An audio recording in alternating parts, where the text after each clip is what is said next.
सुप्रभात महजगेंद्राण आप्तवाणी। इस आध्यात्मिक विषय पर आज हम चर्चा करेंगे। आप्तवाणी। महात्मा पिप्पलाद से भरद्वाज पुत्र सुकेशा ने कहा, भगवान एक बार कौशल देश का राजकुमार हिरण्याब मेरे पास आया था। उसने मुझसे पूछा, भरद्वाज, क्या तुम 16 कलाओं वाले पुरुष के विषय में जानते हो? मैंने उससे स्पष्ट कह दिया, भाई मैं उसे नहीं जानता, जानता होता तो तुम्हें अवश्य बता देता, ना बताने का कोई कारण नहीं।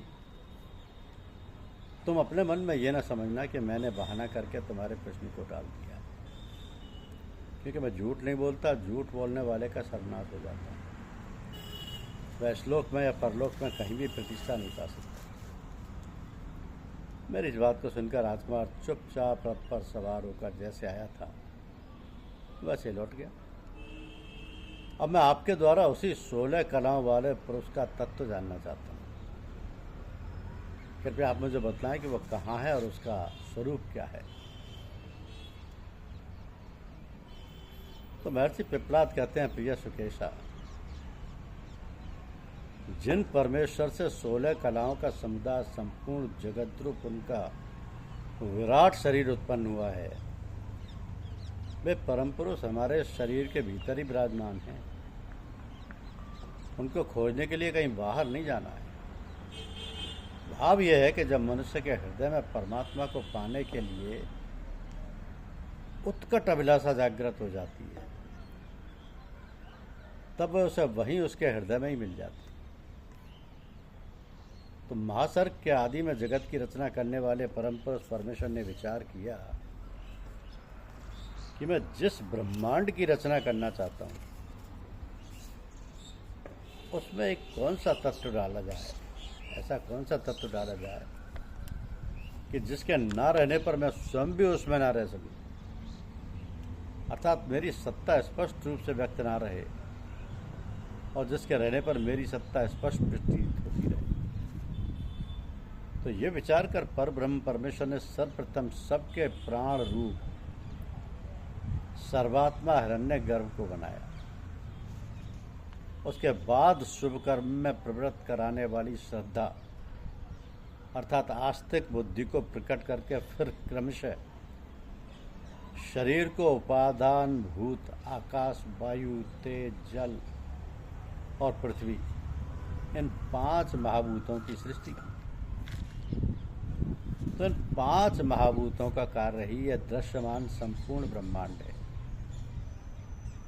5 महाभूतों के बाद परमेश्वर ने मन, बुद्धि, चित्त और अहंकार, इन चारों के समुदाय रूप अंतःकरण को रचा। फिर विषयों के ज्ञान एवं कर्म के लिए 5 ज्ञानेंद्रियों तथा 5 कर्मेंद्रियों को उत्पन्न किया। फिर प्राणियों के शरीर की स्थिति के लिए अन्न की और अन्न के परिपाक द्वारा बल की सृष्टि की। उसके बाद अंतःकरण और इंद्रियों के संयम रूप तप का प्रादुर्भाव किया। तो उपासना के लिए भिन्न भिन्न मंत्रों की कल्पना की। अंतःकरण के संयोग से इंद्रियों द्वारा किए जाने वाले कर्मों का निर्माण किया। उनके भिन्न भिन्न फलरूप लोकों को बनाया और उन सबके नाम रूपों की रचना की। इस प्रकार 16 कलाओं से युक्त इस ब्रह्मांड की रचना करके जीवात्मा के सहित परमेश्वर स्वयं इसमें प्रविष्ट हो गए। इसलिए वो 16 कलाओं वाले पुरुष कहलाते। अब हमारा यह मनुष्य शरीर भी ब्रह्मांड का ही एक छोटा सा नमूना है।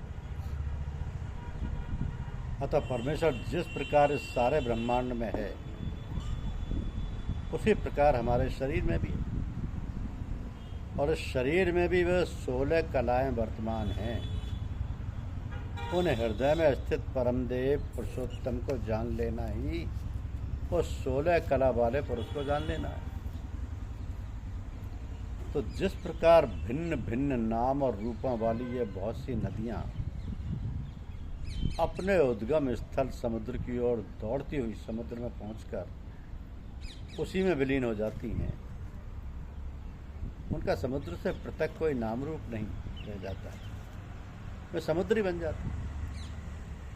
उसी प्रकार सर्वसाक्षी सबके आत्मरूप परमात्मा से उत्पन्न हुई ये 16 कलाएं अर्थात ये संपूर्ण ब्रह्मांड प्रलय काल में अपने परम आधार परम पुरुष परमेश्वर में जाकर उसी में विलीन हो जाती है। फिर इन सबके अलग अलग नाम रूप नहीं रहते, एकमात्र परम पुरुष परमेश्वर के स्वरूप में ये तदाकार हो जाती है। अतः उन्हीं के नाम से उन्हीं के वर्णन से इनका वर्णन होता है, अलग नहीं। उस समय परमात्मा में किसी प्रकार का संकल्प नहीं रहता, अतः वे समस्त कलाओं से रहित अमृत स्वरूप कहे जाते हैं। अब इस तत्व को समझने वाला मनुष्य भी उन पर ब्रह्म को प्राप्त होकर पूर्ण और अमर हो जाता है। तो जिस प्रकार रथ के पहिए में लगे रहने वाले सब अरे उस पहिए के मध्यस्थ नाभि में प्रविष्ट रहते हैं, उन सबका आधार नाभि है, तो नाभि के बिना वे टिक ही नहीं सकते। उसी प्रकार ऊपर बताई हुई प्राण आदि 16 कलाओं के जो आधार हैं, ये सब कलाएं जिनके आश्रित हैं, जिनसे उत्पन्न होती हैं और जिनमें विलीन हो जाती हैं, वे ही जानने योग्य पर ब्रह्म परमेश्वर हैं। उन सर्वाधार परमात्मा को जानना चाहिए। उन्हें जान लेने के बाद तुम्हें मौत का डर नहीं रहेगा। फिर मृत्यु तुमको इस जन्म मृत्यु युक्त संसार में डालकर दुखी नहीं कर सकेगी, तुम लोग सदा के लिए अमर हो जाओगे। तो इतना उपदेश करने के बाद महर्षि पिपलाद ने परम भाग्यवान सुकेशा आदि 6 ऋषियों को संबोधन करके कहा कि ऋषियों, इन पर ब्रह्म परमेश्वर के विषय में मैं इतना ही जानता हूँ, इनसे परे अर्थात श्रेष्ठ अन्य कुछ भी नहीं है। मैंने तुम लोगों से उनके विषय में जो कुछ कहना था सब कह दिया। इस प्रकार आचार्य पिपलाद से ब्रह्म का उपदेश पाकर उन 6 ऋषियों ने पिपलाद की पूजा की और कहा, भगवान आप ही हमारे वास्तविक पिता हैं, जिन्होंने हमें संसार समुद्र के पार पहुंचा दिया। ऐसे गुरु से बढ़कर दूसरा कोई हो ही कैसे सकता है। आप परम ऋषि हैं, ज्ञान स्वरूप हैं। आपको नमस्कार है, आपको नमस्कार है, आपको नमस्कार। तो ये पिपलाद जी की चर्चा जो हम कर रहे हैं वो अपने आप में एक संपूर्ण विषय है, क्योंकि किसी अर्थ सिद्धि के लिए जो भगवान की पूजा करता है वो अर्थार्थी कहलाता है। जो मनुष्य किसी दुख और तकलीफ से छुटकारा पाने के लिए पूजा करता है वो अर्थ पुजारी कहलाता है। जो भगवान को या उसकी लीलाओं को जानने के लिए पूजा करता है वो जिज्ञासु कहलाता है। ये सब सकाम पूजा हैं जो काम की प्राप्ति तक ही सीमित है। जहाँ कोई चाह ना हो, कोई इच्छा ना हो, यहाँ तक कि भगवान की प्राप्ति की भी इच्छा ना हो, वो निष्काम पूजा है। तो जब हम भगवान की पूजा करेंगे, भगवान का चिंतन करेंगे, हर समय भगवान में लीन रहेंगे, तब भगवत गुण हमारे अंदर पैदा हो जाएंगे। हमारा मन भगवान की याद, भगवान का स्मरण और जप करता हुआ भगवान में हो जाता है। इसकी पहचान ये है कि भगवान के गुण जो शास्त्र और महात्मा बताते हैं हमारे अंदर आ जाए और हमारा व्यवहार भी वैसा होने लग जाए। उदाहरण के लिए सत्य, दया, शक्ति, करुणा इत्यादि जो दैवीय गुण हैं सब हम में आ जाएं।